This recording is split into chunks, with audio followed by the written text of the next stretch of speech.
Halo pemirsa, Kawanua Info kembali hadir menyapa Anda. Bersama saya, Aulia Denga, berbagai informasi akan kami hadirkan untuk Anda.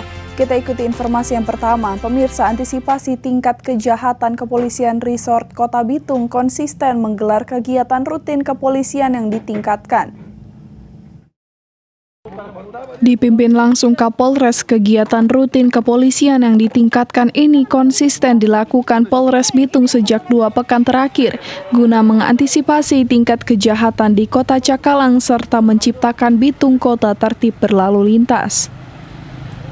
KRYD kali ini juga dilakukan pemeriksaan senjata tajam, minuman keras, obat terlarang, kelengkapan berlalu lintas, serta knalpot bising. Himbau masyarakat Kota Bitung untuk tetap menjadi polisi buat dirinya sendiri.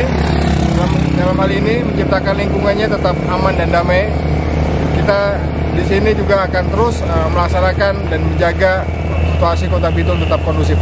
Terpantau pada operasi kali ini banyak pengendara mencoba untuk menghindar dari operasi serta berdebat dengan petugas.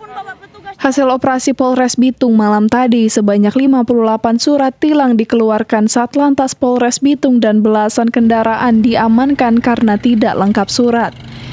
Dari Bitung, Tim Liputan Kawanua TV melaporkan.